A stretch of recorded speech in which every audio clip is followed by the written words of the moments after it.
Students हम discuss करेंगे important news के बारे में। First news is regarding the methane का जो प्रोडक्शन है उसके पर्सपेक्टिव से है। स्टूडेंट्स रिसेंटली एक स्टडी को यहाँ पे कंडक्ट किया गया मीथेन के रिगार्डिंग में। उसके अंदर रिवील किया गया है कि माइक्रोब्स के थ्रू जो मीथेन का जो प्रोडक्शन है वो आपको हायर देखने के लिए मिलता है अगर हम कंपेयर करें फोसिल फ्यूल्स के थ्रू जो मीथेन का जो प्रोडक्शन है उसे। तो आप देखिए कि आपको यहाँ पे मीथेन के रिगार्डिंग में कुछ बेसिक इन्फॉर्मेशन है वो जरूर से होना चाहिए।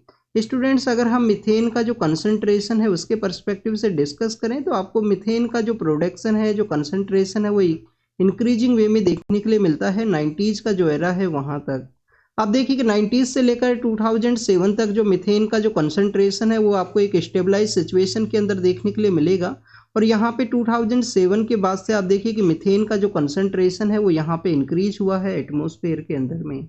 स्टूडेंट्स इसके अलावा अगर हम मीथेन के ही पर्सपेक्टिव से डिस्कस करें तो आप देखिएगा आपको ये second most abundant green house gas है वो देखने के लिए मिलता है। सेकंड मोस्ट अबंडेंट जो ग्रीन हाउस गैस है उसके रूप से आपको मीथेन है वो देखने के लिए मिलेगी अगर हम कंपेयर करें CO2 के साथ में। CO2 आप देखिए कि जो कार्बन डाइऑक्साइड है वो आपको फर्स्ट नंबर पे जो ग्रीन हाउस गैस है most abundant green house gas के रूप से देखने के लिए मिलेगा। बट जो मीथेन है वो यहाँ पे second most green house gas है जो अबंडेंट फॉर्म के अंदर में प्रेजेंट है। अगर हम बात करें स्टूडेंट्स यहाँ पे ग्लोबल वार्मिंग पोटेंशियल के पर्सपेक्टिव से तो आप देखिए कि जो ग्लोबल वार्मिंग पोटेंशियल है मीथेन का जो ग्लोबल वार्मिंग पोटेंशियल है वो आपको मोर हायर देखने के लिए मिलता है अगर हम कंपेयर करें यहाँ पे CO2 के साथ में। आप देखिए कि 28 टाइम्स यहाँ पे जो ग्लोबल वार्मिंग पोटेंशियल है मीथेन का हायर है अगर आप कंपेयर करते हो कार्बन डाइऑक्साइड के साथ में। तो स्टूडेंट्स मीथेन का इन्हीं सब प्रॉपर्टीज को देखते हुए इसके बारे में कंटिन्यूस डिस्कस किया गया है जो इंटरनेशनल प्लेटफॉर्म्स है क्लाइमेट चेंज के रिगार्डिंग में। उसी के पर्सपेक्टिव से 2021 के समय में आपको जो क्लाइमेट का जो टॉक्स है उस दौरान में ग्लोबल मीथेन जो प्लेज है वो भी देखने के लिए मिलता है। आप देखिए कि ग्लोबल मीथेन जो प्लेज है उसको अडॉप्ट किया गया था काफ़ी सारे कंट्रीज के द्वारा जिससे कि मीथेन का जो प्रोडक्शन है उसको यहाँ पे रिड्यूस करना है। अगर हम बात करें स्टूडेंट्स मीथेन का जो बिगेस्ट सोर्स है वो आप देखिए हमने माइक्रोब्स के बारे में यहाँ पे रीड किया। पर मीथेन को भी 2 कैटेगरी के अंदर स्टूडेंट डिवाइड किया जाता है। एक आपको थर्मोजेनिक जो मीथेन है वो देखने के लिए मिलती है, एक आपको जो बायोजेनिक मीथेन है वो यहाँ पे देखने के लिए मिलेगा। तो आप देखिए कि थर्मोजेनिक मीथेन बेसिकली क्या है, वो बेसिकली आपको जो फोसिल फ्यूल्स को जो प्रोड्यूस किया जाता है या बायोफ्यूल्स को एक्सट्रैक्ट किया जाता है तो उस दौरान में जो मीथेन प्रोड्यूस होती है उसे हम थर्मोजेनिक मीथेन के रूप से जानते हैं। उसको हम थर्मोजेनिक जो मीथेन है उसके रूप से जानते हैं। फोसिल फ्यूल्स का जो एक्सट्रैक्शन है बायोफ्यूल्स का जो एक्सट्रैक्शन है उस दौरान में। बट आप देखिए कि जो माइक्रोब्स के थ्रू जो मीथेन यहाँ पे प्रोड्यूस होती है जो आपको हमारा जो एग्रीकल्चर का जो सेक्टर है, आप देखिए कि वेटलैंड्स का जो एरिया है, इन सभी के थ्रू जो एनिमल हस्बेंड्री का एरिया है उनके थ्रू जो बेसिकली जो मीथेन यहाँ पे प्रोड्यूस होती है उसको हम बायोजेनिक मीथेन के रूप से जानते हैं। और बायोजेनिक जो सोर्स ऑफ मीथेन है वो मोर हायर है अगर हम कंपेयर करें थर्मोजेनिक मीथेन के साथ में। तो this is all the information related to the methane के बारे में। आपको यहाँ पे जो ग्लोबल जो मीथेन प्लेज है उसके बारे में पता होना चाहिए जिसके थ्रू यहाँ पे मीथेन का जो प्रोडक्शन है उसको रिड्यूस करने के बारे में डिस्कस किया गया था। ग्लोबल मीथेन प्लेज के बारे में 2021 के समय इसको अडॉप्ट किया गया था। नेक्स्ट अगर हम बात करें स्टूडेंट्स कोर सेक्टर के बारे में है तो कोर सेक्टर का कुछ ग्रोथ के जो पैरामीटर्स हैं, क्या डिक्लाइन हुआ या इंक्रीज हुआ, उसके पर्सपेक्टिव से डिस्कस किया गया है। आपको यहाँ पे कोर सेक्टर के बारे में इंफॉर्मेशन होना चाहिए। आप देखिए हम काफ़ी बार न्यूज़पेपर के अंदर IIP इंडेक्स को रीड करते हैं। IIP इंडेक्स का जो 40% वेटेज है इसी कोर सेक्टर के द्वारा कैरी किया जाता है। तो कौन कौन से हमारे यहाँ पे जो इंडस्ट्रीज है उनको कोर इंडस्ट्री के रूप से डेजिग्नेट किया गया है। टोटल आपको 8 इंडस्ट्री हैं वो देखने के लिए मिलती हैं जो कोर सेक्टर के अंदर प्रेजेंट हैं। आप देखिएगा हम इन 8 इंडस्ट्रीज के बारे में डिस्कस करेंगे बट आपके लिए यहाँ पे एक होमवर्क है। होमवर्क आपके लिए ये है कि इन इंडस्ट्रीज का जो वेटेज है, कौन सा ऐसा इंडस्ट्री है जिसका हाईएस्ट वेटेज है और कौन सी ऐसी इंडस्ट्री है जिसका लोवेस्ट वेटेज है। इस 40% के इंडेक्स के अंदर में जो 40% वेटेज है उसके अंदर में ये आपको कमेंट सेक्शन के अंदर बताना है। अगर कमेंट सेक्शन के अंदर ना बताना चाहो तो आप इसको रीड करना है स्टूडेंट, क्यों आपसे जो क्वेश्चन है इसी तरीके से पूछे जाएंगे। आप देखिए कि जो IIP इंडेक्स के बारे में हम रीड करते हैं तो आपको इसका बेस ईयर पता होना चाहिए कि किस बेस ईयर के बेसिस पे यहाँ पे जो इंडेक्स है उसको निकाला जाता है, कौन से इंस्टीट्यूशन के द्वारा इंडेक्स है उसको रिलीज किया जाता है। ये बेसिक इन्फॉर्मेशन है जिनको हमने काफ़ी बार डिस्कस किया है न्यूज़पेपर के अंदर में।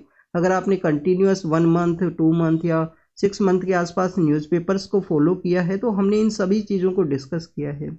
8 हम कोर इंडस्ट्रीज के बारे में यहाँ पे डिस्कस करेंगे। आप देखिए कि आपको जो सीमेंट है वो आपको एक कोर इंडस्ट्री देखने के लिए मिलता है। सीमेंट के अलावा अगर हम बात करें क्रूड ऑयल है, क्रूड ऑयल आपको एक इंडस्ट्री देखने के लिए मिलेगा। इसके अलावा स्टूडेंट्स कोल है। तो आप देखिए कि 3 इंडस्ट्रीज को तो आप तो सी जो अल्फ़ाबेट है उसके थ्रू में इनको याद कर सकते हो। नेक्स्ट अगर हम बात करें स्टूडेंट्स, आपको इलेक्ट्रिसिटी है वो आपको देखने के लिए मिलती है, इलेक्ट्रिसिटी है। इलेक्ट्रिसिटी के अलावा आप देखिए कि जो रिफाइनरी प्रोडक्ट्स हैं वो यहाँ पे जो रिफाइनरी प्रोडक्ट्स हैं वो आपको यहाँ पे कोर इंडस्ट्री के रूप से देखने के लिए मिलेगा। स्टूडेंट्स स्टील है, स्टील के अलावा आप देखिए कि जो नेचुरल गैस है उसको भी यहाँ पे बेसिकली कोर इंडस्ट्री के रूप से रखा गया है। एक आपको यहाँ पे जो एग्रीकल्चर के पर्सपेक्टिव से जो काफ़ी ज़्यादा इंपॉर्टेंट है फर्टिलाइजर्स, तो फर्टिलाइजर जो इंडस्ट्री है उसको भी यहाँ पे कोर इंडस्ट्री के रूप से रखा गया। इंडस्ट्रीज के बारे में आपको इस वजह से भी जानकारी होना चाहिए कि आपका जो GS1 का जो पेपर है, मेंस के अंदर जो GS1 का पेपर है वहाँ पे आपको लोकेशन ऑफ इंडस्ट्रीज के बारे में एक टॉपिक है वो देखने के लिए मिलता है। काफ़ी बार क्वेश्चंस पूछ लिए जाते हैं, जैसे कि आप देखिए कि सीमेंट का जो इंडस्ट्री है वो कहाँ पे आपको मैक्सिमम देखने के लिए मिलता है। राजस्थान के अंदर में आपको ये जो सीमेंट इंडस्ट्री है वो देखने के लिए मिलेगा। राजस्थान का जो सदर्न पार्ट है, माही रिवर का जो एरिया है। इसके अलावा आप देखिए कि मध्य प्रदेश के अंदर भी आपको जो सीमेंट का जो फैक्ट्रीज है वो काफ़ी कुछ देखने के लिए मिलती हैं। अगर हम बात करें स्टूडेंट कोल का जो एरियाज है वो तो आपको पता होगा। क्रूड ऑयल के बारे में भी आपको जानकारी होगा। क्रूड ऑयल बेसिकली आपको हमारे कुछ एरियाज है जहाँ से उसको प्रोड्यूस किया जाता है। वैसे इंडिया के अंदर जो रिफाइनरी वर्क है वो आपको हायर देखने के लिए मिलता है। इलेक्ट्रिसिटी तो आप देखिए कि उसके जो डैम्स हैं वो बेसिकली हमारे यहाँ पे अगर हम डिस्कस करें तो भूटान के अंदर में काफ़ी सारे जो प्रोजेक्ट्स हैं वो वहाँ पे सिचुएटेड हैं, जो क्योंकि उसका जो टोपोग्राफी है वो इस तरीके से है कि वहाँ पे इलेक्ट्रिसिटी का जो प्रोडक्शन है वो आपको काफ़ी आसानी से देखने के लिए मिलेगा। इसके अलावा नेपाल है, वो टोपोग्राफी मेन रीजन है, वहाँ पे इलेक्ट्रिसिटी का जो मोर जनरेशन है। और इंडिया के अंदर भी काफ़ी सारे प्रोजेक्ट्स हैं, काफ़ी सारे जो डैम्स हैं उनको इस्टेब्लिश किया गया है। अगर हम बात करें स्टूडेंट फर्टिलाइजर इंडस्ट्री के बारे में, तो आप देखिए कि ये जो रिफाइनरी जो प्रोडक्ट्स हैं इन्हीं के एरियाज़ के अंदर में क्रूड ऑयल रिफाइनरी के जो एरियाज़ हैं जहाँ पे आपको फर्टिलाइजर इंडस्ट्री है वो आपको देखने के लिए मिलती है। जैसे कि अगर हम बात करें गुजरात है, राजस्थान है, वहाँ पे फर्टिलाइजर इंडस्ट्री काफ़ी ज़्यादा है। काफ़ी ज़्यादा जो नैनो के जो हमारी नैनो यूरिया का जो प्लांट है जिसको अभी लगाया गया था रिसेंटली, तो आप देखिए कि उन सभी के जो आपको जो प्लांट्स हैं वो आपको इस एरिया के अंदर में देखने के लिए मिलेंगे। नेक्स्ट अगर हम बात करें असेंशियल प्रोग्राम ऑन इम्यूनाइजेशन के बारे में है, आप देखिए कि असेंशियल प्रोग्राम फॉर इम्यूनाइजेशन के जो 50 ईयर्स हैं वो यहाँ पे कंप्लीट हुए हैं। WHO के द्वारा 1974 के समय में इसको इम्प्लीमेंट किया गया था कि इम्यूनाइजेशन है उसको कैरी करना है। 1974 के समय में असेंशियल फॉर इम्यूनाइजेशन का जो प्रोग्राम है वो आपको देखने के लिए मिलता है। आप देखिए कि इनिशियल फेज के अंदर में कुछ डिजीजेज हैं उनके अगेंस्ट में जो इम्यूनाइजेशन है उसको कैरी करना है, वो उसके रिगार्डिंग में आपको ये जो प्रोग्राम है वो देखने के लिए मिलता है। स्पेशली अगर हम बात करें जो स्मॉल पॉक्स है उसके रिगार्डिंग में यहाँ पे जो प्रोग्राम है उसको लॉन्च किया गया था। इंडिया के पर्सपेक्टिव से अगर हम यहाँ पे डिस्कस करें स्टूडेंट, तो आप देखिए कि इंडिया के पर्सपेक्टिव से आपको देखने के लिए मिलता है कि 1978 के समय में इंडिया के द्वारा जो इम्यूनाइजेशन प्रोग्राम है उसको स्टार्ट किया गया। आप देखिए कि 1985 के समय में जो इम्यूनाइजेशन प्रोग्राम है उसका जो रीनेमिंग है वो आपको देखने के लिए मिलेगा। यूनिवर्सल इम्यूनाइजेशन प्रोग्राम है, UIP के नाम से इसको आपका जो नाम है वो देखने के लिए मिलता है। इसके अलावा स्टूडेंट्स अगर हम बात करें डिजीजेज के पर्सपेक्टिव से, तो आप देखिए कि डिजीज के पर्सपेक्टिव से बताया गया है कि इनिशियल फेज के अंदर जो 6 डिजीज हैं उनको कवर किया जाता था, जो चिल्ड्रंस के रिगार्डिंग में आपको देखने के लिए मिलती हैं। बाद में जो नंबर ऑफ डिजीज है उनको 13 किया गया, जिनको कि यहाँ पे इम्यूनाइजेशन प्रोग्राम के थ्रू कवर किया जाता है। और आप देखिए कि प्रेजेंट समय में 17 के आसपास जो डिजीज हैं जिनका जो कवरेज है वो आपको इम्यूनाइजेशन प्रोग्राम के थ्रू देखने के लिए मिलेगा। स्टूडेंट्स अगर हम बात करें रिसेंट यहाँ पे जो डेवलपमेंट है उसके बारे में डिस्कस किया गया है कि 2022 के समय यूनिसेफ के द्वारा एक रिपोर्ट है उसको पब्लिश किया गया था। अब यूनिसेफ के बारे में भी आपको पता होना चाहिए। आप देखिए कि जो यूनिसेफ है, यूनिसेफ के द्वारा जो रिपोर्ट है वो मैक्सिमम आपको यहाँ पे जो चिल्ड्रंस एंड एजुकेशन के पर्सपेक्टिव से देखने के लिए मिलता है। तो यूनिसेफ का एक रिपोर्ट है state of the world children के रिगार्डिंग में, तो उसके अंदर रिवील किया गया कि 2021-22 के समय इम्यूनाइजेशन का जो एक्टिविटीज़ हैं वो यहाँ पे रिड्यूस हुआ है। तो आप देखिए कि क्या रीजन हो सकते हैं इम्यूनाइजेशन का एक्टिविटीज़ का रिड्यूस होने के रिगार्डिंग में। एक तो आप देखिए कि कोविड-19 का समय है, कोविड-19 2020 के समय आता है, तो उसके बाद में जो कम्प्लीटली जो कंसंट्रेशन है वो आपको कोविड का एक्टिविटीज़ के ऊपर ही देखने के लिए मिलता है हेल्थ के रिगार्डिंग में। तो ये भी एक रीज़न हो सकता है। और आप देखिए कि लॉकडाउन होने की वजह से हमारे जो हेल्थ वर्कर्स हैं उनका जो विजिट्स हैं वो काफ़ी ज़्यादा यहाँ पे रिड्यूस हुए थे, जिसकी वजह से भी आपको ये जो सिचुएशन है वो देखने के लिए मिलती है इन एरियाज़ के रिगार्डिंग में। ऐसे ही आप देखिए कि कोविड की वजह से हमारे यहाँ पे जो सेंसस का कंप्लीट होना था उसको भी नहीं कैरी आउट करवाया गया था, क्योंकि उस दौरान में लॉकडाउन का सिचुएशन था। जो गवर्नमेंट जो पर्सन्स है जो इंगेज होते हैं उस वर्क के अंदर में, उनका भी जो आपको जो नंबर्स हैं वो काफ़ी कम देखने के लिए मिलते हैं। तो एसेंशियल जो प्रोग्राम फॉर इम्यूनाइजेशन है उसके रिगार्डिंग में हमने रीड किया। 1985 के समय इसका जो नाम है वो चेंज कर दिया गया यूनिवर्सल इम्यूनाइजेशन प्रोग्राम के रूप से इंडिया के अंदर में। 2021-22 के समय जो नंबर ऑफ चिल्ड्रंस है उनका जो कवरेज है वो यहाँ पे डिक्लाइन हुआ। ये यूनिसेफ का एक रिपोर्ट है, state of the world children report है, जिसके अंदर इसको रिवील किया गया। अब इन सभी जो डिफिकल्टीज है उनको किस तरीके से ओवरकम किया जाए, तो उसी के रिगार्डिंग में एक आप देखिए कि 2023 के समय में हमारी गवर्नमेंट के द्वारा एक ग्रुप है उसको कॉन्स्टिट्यूट किया गया था। एक टेक्निकल बॉडी है, नेशनल टेक्निकल जो एडवाइजरी ग्रुप है इम्यूनाइजेशन के रिगार्डिंग में, वो आपको देखने के लिए मिलेगा। National technical advisory group for immunisation है, उसको यहाँ पे कॉन्स्टिट्यूट करने के बारे में डिस्कस किया गया था 2023 के समय में। आप देखिए कि 2023 के समय ही आपको जो BCG का जो वैक्सीनेशन है वो प्रोग्राम भी आपको देखने के लिए मिलता है। TB के रिगार्डिंग में BCG का जो वैक्सीनेशन है वो आपको देखने के लिए मिलेगा ट्यूबरकुलोसिस के पर्सपेक्टिव से। स्टूडेंट्स, इसके अलावा आप देखिए कि हेल्थ प्रोफेशनल्स को जो अवेयरनेस है उसको इंक्रीज करना चाहिए। वैक्सीन का जो हेजिटेंसी है वो नहीं होना चाहिए इम्यूनाइजेशन के रिगार्डिंग में। तो आप यहाँ पे काफ़ी कुछ ऐसे एरियाज है जिनके बारे में डिस्कस किया गया है कि इस टेक्निकल ग्रुप को भी यहाँ पे प्रोफेशनल्स का जो टीम है वो क्रिएट करना चाहिए, जिससे कि अवेयरनेस जनरेट हो, लोगों को कवरेज किया जा सके इम्यूनाइजेशन का जो ये प्रोग्राम्स है उनके थ्रू में। इंडिया के पर्सपेक्टिव से आपको यहाँ पे एक मिशन इंद्रधनुष के बारे में भी पता होना चाहिए। और आप देखिए कि मिशन इंद्रधनुष का जो नेक्स्ट फेज है उसको इंद्रधनुष प्लस के नाम से भी हम जानते हैं।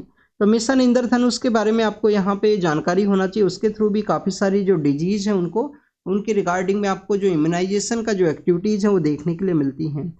कौन कौन सा डिजीज है जिनको कवर किया जाता है, इसका जो इम्यूनाइजेशन का एक सक्सेस रेट भी आपको पता होना चाहिए स्टूडेंट्स। की स्मॉल पॉक्स है उसको मैक्सिमम एरियाज के अंदर में एलिमिनेट कर दिया गया है। स्मॉल पॉक्स का जो एलिमिनेशन है वो आपको देखने के लिए मिलता है। आप देखिए कि जो पोलियो है, पोलियो को भी आपको यहाँ पे जो रिड्यूस है वो देखने के लिए मिलता है यहाँ पे पोलियो की रिगार्डिंग में। तो इम्यूनाइजेशन का एक इस तरीके से जो आपको बेनिफिट है वो देखने के लिए मिलता है कि काफ़ी सारी ऐसी जो डिजीज है उनको कंट्रोल भी किया गया है। नेक्स्ट अगर हम बात करें इलेक्शन के बारे में है स्टूडेंट्स, यहाँ पे pre poll time and present time की रिगार्डिंग में कि कुछ पॉलिटिकल लीडर्स हैं, स्पेशल दिल्ली के जो CM है जिनको अरेस्ट किया गया है, तो कुछ पॉलिटिकल वे में यहाँ पे डिस्कस किया गया है, एग्जाम के पर्पज से नहीं इम्पोर्टेंट है। कंपटीशन एंड कन्फ्लिक्ट के बारे में आप देखिए कि यहाँ पे बेसिकली US एंड चाइना का जो अभी रिसेंटली डेवलपमेंट हुआ है कि जो उनका राइवलरी है उसको रिड्यूस करते हुए कंपटीशन को इंक्रीज किया जाए USA एंड चाइना के द्वारा, तो उसको यहाँ पे डिस्कस किया गया है बेसिकली। नेक्स्ट अगर हम बात करें लेबर का जो स्टेटिक्स है उनके बारे में है। आप देखिए कि लेबर रिफॉर्म्स हर एक पॉलिटिकल पार्टी का आपको देखने के लिए मिलता है, हर एक गवर्नमेंट के थ्रू आपको देखने के लिए मिलता है। तो यहाँ पे कुछ लेबर रिफॉर्म्स के बारे में भी बात किया गया है। इंडियन जो लेबर कॉन्फ्रेंस है उसके थ्रू गवर्नमेंट के द्वारा लेबर जो यूनियंस हैं, लेबर जो कम्युनिटी से रिलेटेड जो पर्सनस हैं, उनके थ्रू जो एंगेजमेंट है वो स्टार्ट किया गया है। एग्जाम के पर्पज से यहाँ पे एक जो बेसिक इन्फॉर्मेशन बताई गई है वो बताया गया है। आप देखिए कि 2020 के समय में 19 के समय में एक कमेटी कॉन्स्टिट्यूट हुआ था। हमारे यहाँ पे जितने भी लेबर लॉज हैं, लेबर लॉज को बेसिकली कुछ 4 कोड्स हैं उनके अंदर में कोडिफाइड किया गया था। डिफरेंट जो लेबर लॉज हैं उनको कोडिफाइड किया गया था लेबर इन कोड्स के अंदर में।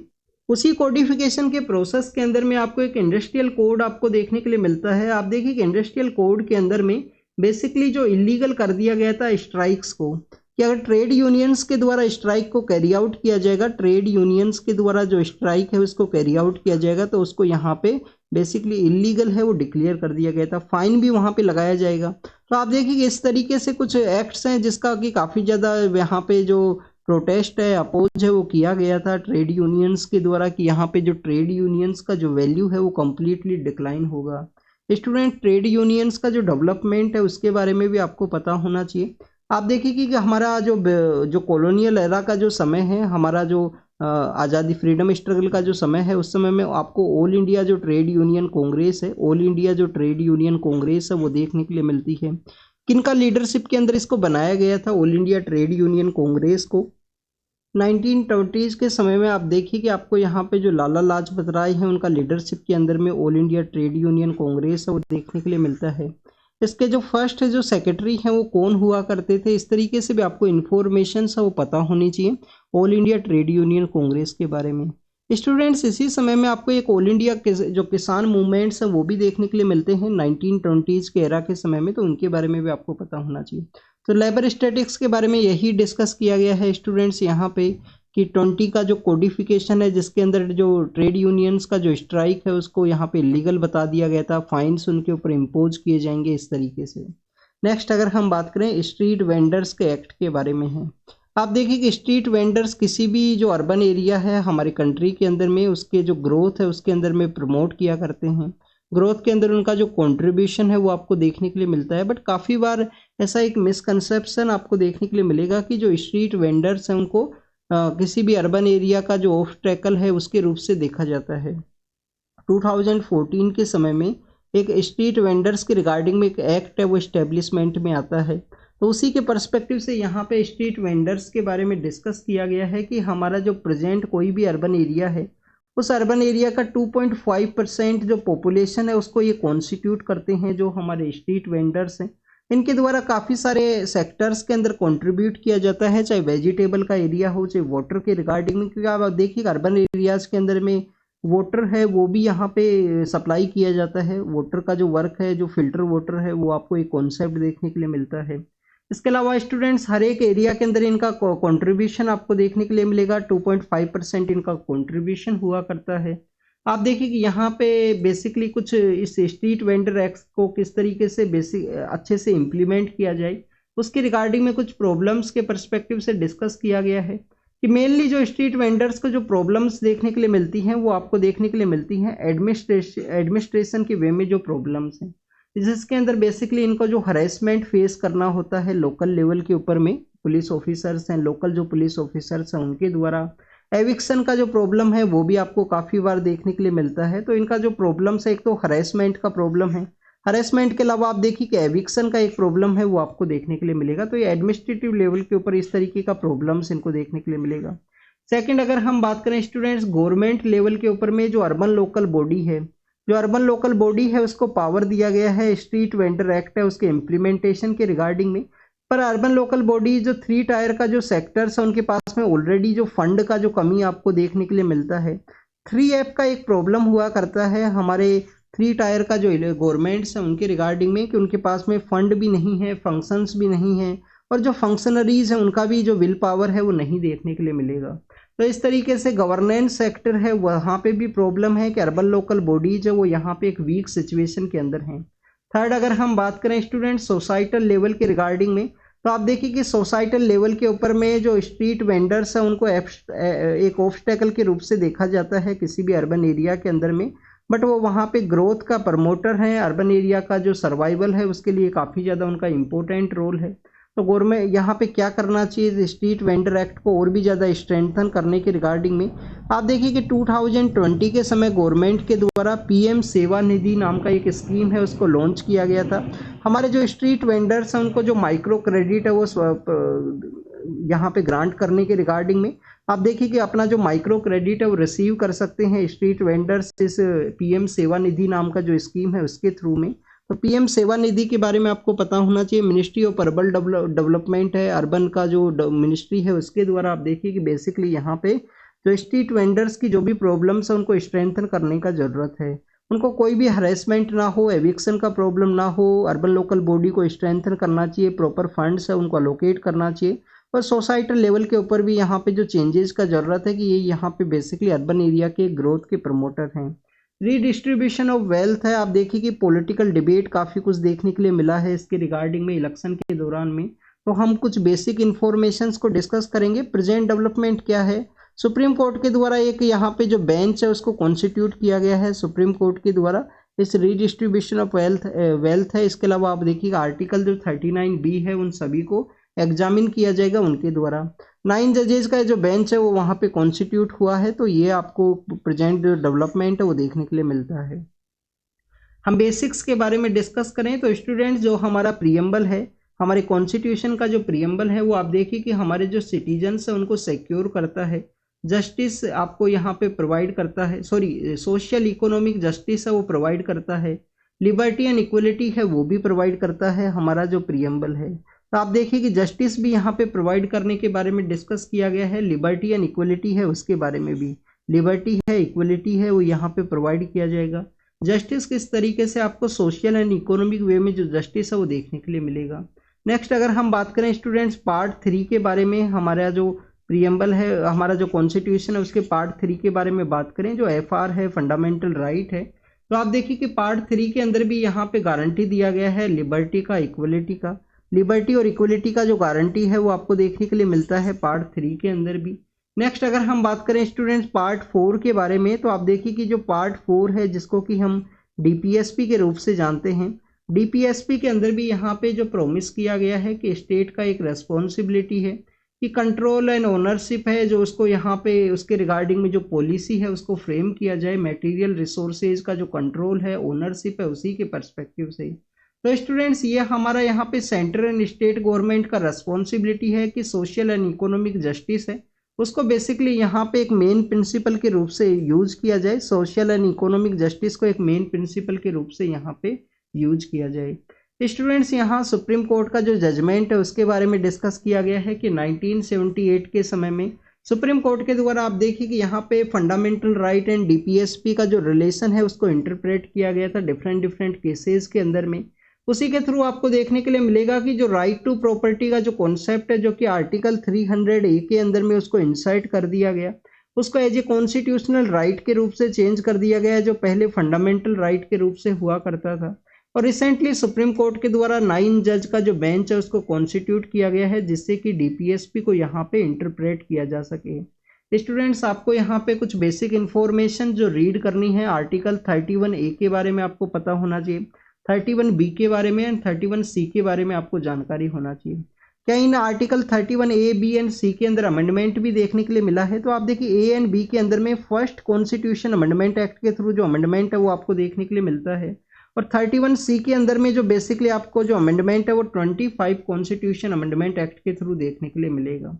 उसी के अंदर में 31A के अंदर में आप देखिए कि यहाँ पे एक्विजिशन ऑफ ई स्टेट है उसके रिगार्डिंग में डिस्कस किया गया है, फंडामेंटल राइट है, राइट टू प्रॉपर्टी को भी यहाँ पे वायलेशन के रिगार्डिंग में जो इन्फॉर्मेशन है वो देखने के लिए मिलता है। इसके अलावा स्टूडेंट्स अगर हम बात करें यहाँ पे 31B के बारे में, तो आप देखिए कि 31B के रिगार्डिंग में जो 9 शेड्यूल के अंदर जो इम्यूनिटी है उसके पर्सपेक्टिव से कुछ डिस्कस किया गया है। 31C के अंदर अगर हम बात करें तो वहाँ पे आर्टिकल 39B है, आर्टिकल 39C है, जिसके अंदर बेसिकली जो DPSP के अंदर आपको देखने के लिए मिलते हैं, तो उसके पर्सपेक्टिव से यहाँ पे जो इंफॉर्मेशन है वो आपको देखने के लिए मिलेगा। अगर हम बात करें students article 39B and 39C के बारे में, तो उसके बारे में आपको भी यहाँ पे बेसिक इंफॉर्मेशन है वो होना चाहिए। आर्टिकल 39 के अंदर में आप देखिए कि आपको बेसिकली वहाँ पे जो 6 जो क्लोजेज हैं वो देखने के लिए मिलती हैं। आर्टिकल 39B के अंदर मेंशन किया गया है कि ओनरशिप और जो कंट्रोल है मटेरियल रिसोर्सेज का किसी भी कम्युनिटी का उसको डिस्ट्रीब्यूट करना है जिससे कि कॉमन गुड है उसको सर्व किया जा सके। आर्टिकल 39B के अंदर में डिस्ट्रीब्यूशन ऑफ रिसोर्सेज के बारे में डिस्कस किया गया है जिससे कि यहाँ पे जो कॉमन गुड है उसको यहाँ पे सर्व किया जा सके। आर्टिकल 39C के बारे में अगर हम डिस्कस करें तो आप देखिए कि वहाँ पे जो इकोनॉमिक सिस्टम है उसके ऑपरेशन के बारे में है, और does not result into the concentration of wealth के बारे में बताया गया है कि यहाँ पे आप देखिए कि जो प्रोडक्शन का जो मीनिंग है वो कॉमन डेट्रीमेंट है, उसके बारे में यहाँ पे बताया गया कि कॉमन डेट्रीमेंट है उसका मीनिंग नहीं है जो रिसोर्सेज का जो प्रोडक्शन है।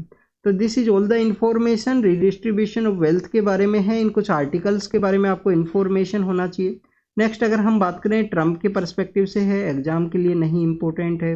रवांडा के अंदर में यहाँ पे जो डिपोर्ट किया जाएगा जो माइग्रेंट्स हैं उन्हें यूके के थ्रू में, तो उसका कुछ कंट्रोवर्सी हुआ है वहाँ पे क्रिएट, रिसेंटली बिल को पास किया गया था। इंग्लिश चैनल के बारे में आपको पता होना चाहिए, अभी हमने जो एक वीक का जो करंट अफेयर डिस्कस किया है उसके अंदर भी वीकली करंट अफेयर के अंदर में ये इंग्लिश चैनल को यहाँ पे रीड किया था।